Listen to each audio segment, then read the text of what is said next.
Good evening, viewers. Tonight, our headlines are marked by stories of empowerment, infrastructure development, and legal proceedings that reflect the breadth of challenges and triumphs in our society. Firstly, we shine a spotlight on entrepreneur Mr. Mohamed, whose acts of compassion empower visually impaired siblings. Our community reporters will delve into the details of Mohamed's initiatives, highlighting the impact of his efforts on the lives of those facing adversity.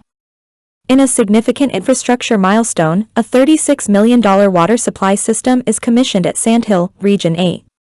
Our reporters will provide insights into the project's significance, showcasing the improvements in access to clean water for local communities. Turning to the maritime industry, Guyana's fourth FPSO, One Guyana, is set to sail in 2025. Our team will explore the implications of this development for Guyana's oil and gas sector, highlighting the nation's growing role in the global energy market. In a law enforcement operation, police apprehend a suspect with suspected cocaine in enterprise. Our crime correspondents will provide updates on the arrest, shedding light on efforts to combat drug trafficking in the region. Legal proceedings continue as Ganesh Lal is sentenced to 7 years imprisonment for his nephew's killing. Our court reporters will delve into the details of the case, examining the judicial process and its implications for the victim's family and the accused. In another incident, Patricia Blackman is caught attempting to smuggle cannabis into Lusignan prison.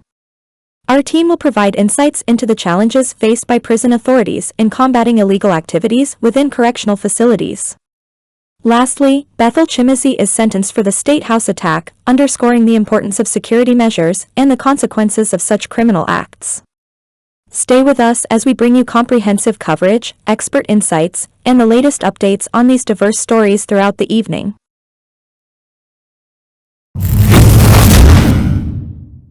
Entrepreneur Mr. Mohamed empowers visually impaired siblings with bakery setup in Linden. Mr. Mohamed, known for his unwavering commitment to supporting Guyanese communities, has once again extended his assistance to empower individuals in need. This time, he has played a pivotal role in helping two visually impaired brothers, Reelan Sumner, 21, and Rule Sumner, 19, from Blueberry Hill, Linden, Region 10, to establish their own bakery, enabling them to achieve self-sufficiency despite their visual impairments. Born with visual impairments, Reelan, also known as Original Lyrics, and Rule, commonly referred to as Shadow Youth, have faced numerous challenges. However, with Mr. Mohamed's support, they have embarked on a journey to independence by venturing into the bakery business. Earlier today, the brothers successfully baked their first batch of pan bread and tennis rolls, marking a significant milestone in their entrepreneurial journey. Mr. Mohamed was present to offer his encouragement and support as they took this important step towards self-reliance. The bakery, spearheaded by their father, Ryan Sumner, who prepares the dough in advance, will initially offer tennis rolls and pan bread. With the assistance of family members, the business will be marketed to the public, with plans to expand the product range to include butter flaps, pastries, and other delicacies in the near future. Individuals interested in placing orders or supporting the brothers' bakery venture can contact the family at telephone numbers 442-1718 and 638-4232. Despite their visual impairments, Reelan and Rule have pursued education and artistic endeavors. Both brothers attended Vismar Primary School and Mackenzie High School, demonstrating their determination to overcome challenges and pursue their dreams. Rule, in particular, aspires to become a teacher to cater to visually impaired students, highlighting his commitment to making a positive impact in his community. Additionally, the siblings are accomplished singers and have performed for live audiences, including at the Jumo and Friends concert at Maltino's ground. They are scheduled to perform at Masharama at the Guyana National Stadium on February 24 and are in the process of setting up their music studio. Mr. Mohamed's dedication to empowering individuals from all backgrounds, spanning from the Pacariamas to the Quarantine Coast, exemplifies his commitment to fostering self-sufficiency and community development through small business support initiatives.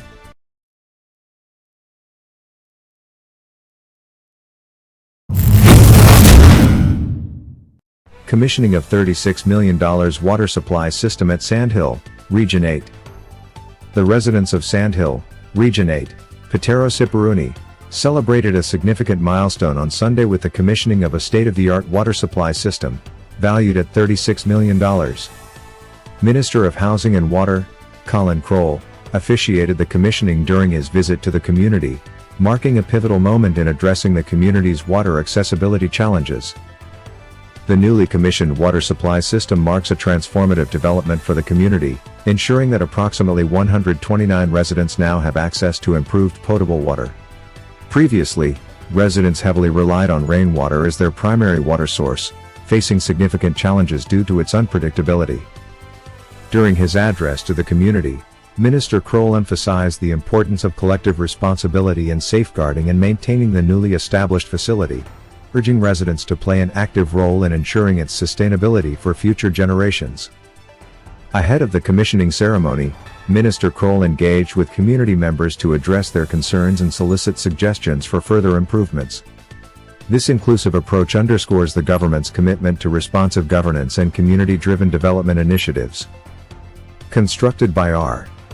Kassoon Contracting Services, the water supply system includes vital infrastructure components such as a concrete intake pumping chamber at a creek source, the installation of 800 meters of 50 mm PVC pipes, and 400 meters of 19 mm PVC pipes, facilitating 20 service connections to households in the community. Moreover, the project incorporates the installation of storage tanks and a concrete slab, bolstering the system's reliability and resilience.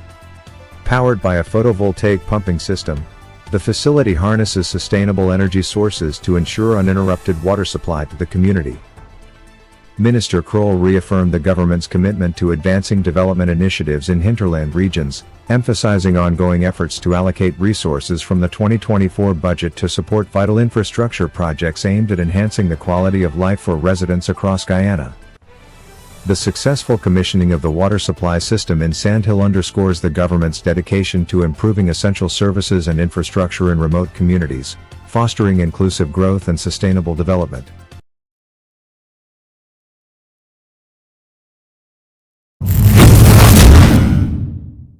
Police apprehend suspect with suspected cocaine in enterprise. In the early hours of Monday morning, at approximately 03:15 hours, the Guyana police force received information leading to the apprehension of Rajnaran Gyndat, a 59-year-old unemployed individual with no fixed place of abode, in Enterprise, East Coast Demerara. Upon arrival at the scene, police officers discovered Gyndat seated under a makeshift shed. A search conducted on his person yielded a tablet bottle containing several small transparent plastic bags with rock-like, creamish substances suspected to be cocaine, concealed in his pants waist. Following the discovery, Gyndat was informed of the offense committed, cautioned, and subsequently arrested. He was escorted to the Vigilance Police Station along with a suspected narcotic, which was weighed and amounted to 4.2 grams. The suspected narcotic was duly lodged as evidence, and Gyndat remains in custody pending formal charges. The Guyana police force remains committed to tackling illicit drug activities and urges members of the public to continue providing information to assist in combating narcotics trafficking and related crimes.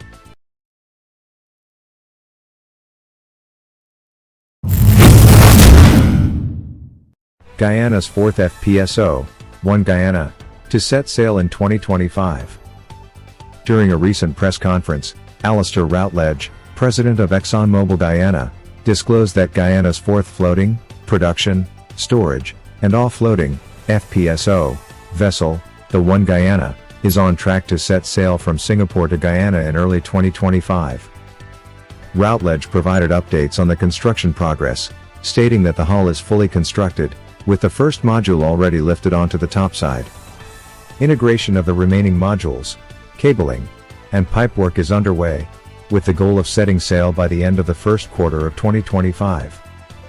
Operated by ExxonMobil, the One Guyana FPSO will be deployed for the Yellowtail project, located in the eastern portion of the Stabroek block. This project, with an estimated investment of $10 billion, is expected to commence production in 2025, generating approximately 1,300 jobs across 4 phases. The FPSO, constructed by SBM Offshore, will have a production capacity of 250,000 barrels of oil per day and a storage capacity of 2 million barrels of crude oil. It will feature produced water treatment functions, oil separation, gas injection capabilities, and safety systems. Moreover, Guyana anticipates 6 FPSOs to be operational offshore by 2027. The 5th FPSO, Area Witu, will operate in the Urao project, with a production capacity of 250,000 barrels of oil per day and offloading capability of approximately 1 million barrels onto a tanker in 24 hours. The 6th FPSO, Jaguar, is earmarked for the Whiptail project, with production startup expected in late 2027 or early 2028. The commencement of Whiptail production will bring total offshore production in Guyana to over 1.3 million barrels of oil per day. These developments underscore Guyana's significant role in the global oil and gas sector and highlight the continued collaboration between government agencies and industry stakeholders to advance energy projects and drive economic growth.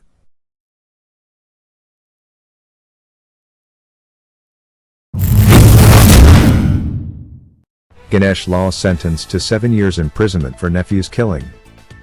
Ganesh Lal, a 58-year-old man formerly of Anna Katerina, West Coast Demerara, has been sentenced to 7 years imprisonment for the killing of his nephew, Rajendra Pal Hira, aged 30. The sentence was imposed by Judge Priya Sunaran Behari at the Demerara High Court on Monday. Initially charged with murder, Lal opted to plead guilty to the lesser offense of manslaughter last month. The sentencing hearing was deferred to Monday to allow the judge to consider probation and prison conduct reports, as well as victim impact statements. Lal admitted to unlawfully killing his nephew between July 15 and 16, 2018. State Counsel Caressa Henry and State Counsel Joy Williams prosecuted the case, while Lal was represented by attorney at law Kamraj Ramjatan. In addition to the 7-year custodial sentence, Justice Sunaran Behari ordered Lal to receive credit for time served in pretrial detention since 2018. The judge also mandated Lal's participation in rehabilitation programs during his incarceration. During the sentencing hearing, it was revealed that Hira had a history of verbal and physical abuse towards his grandparents, who also resided with Lal. Lal intervened in a dispute between Hira and their grandparents on the night of the incident, leading to a physical altercation in which Hira was fatally strangled. Hira's troubled past, including brushes with the law both in Guyana and abroad, was detailed in court. Despite efforts to support him, Hira's family acknowledged his refusal to change his delinquent lifestyle. In impact statements, Lal's family expressed forgiveness for the tragic event and described him as loving and compassionate. Hira's mother, while mourning her son's death, recounted his history of violence and expressed hope for her brother's eventual return to society. Lal, expressing remorse for his actions, pleaded for forgiveness and expressed sorrow over the outcome of the altercation. Prior to this incident, Lal had no criminal record. The sentencing serves as a reminder of the tragic consequences of unresolved conflicts within families and underscores the importance of seeking peaceful resolutions to disputes.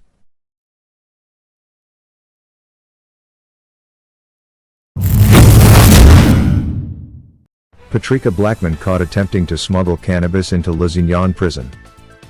The Guyana Prison Service, GPS, has reported the apprehension of a woman attempting to smuggle cannabis into the Lusignan prison on the east coast of Demerara. Patrika Blackman of 135 King Edward Street, Al Boys Town, Georgetown was arrested on Monday morning after authorities discovered a quantity of cannabis in her possession. Prison officers conducting a routine search of Blackman's belongings upon her arrival at the prison's checkpoint uncovered the hidden drugs, totaling 15 grams. The cannabis had been ingeniously concealed inside plastic straws and placed within several toothpaste containers, a method designed to evade detection. The GPS has expressed concern over this new smuggling tactic and emphasized the dangers associated with contraband within correctional facilities. The discovery highlights the ongoing efforts of the GPS to combat illegal activities within prison walls. Blackman has been detained by authorities, pending further investigation into her alleged involvement in marijuana smuggling. The police will also examine any potential connections to criminal networks during her detention. The GPS reminds civilians of the serious consequences of smuggling contraband into correctional facilities, emphasizing the risk posed to both inmates and officers, as well as society at large. The GPS urges individuals to refrain from engaging in such activities and to recognize the legal ramifications of their actions.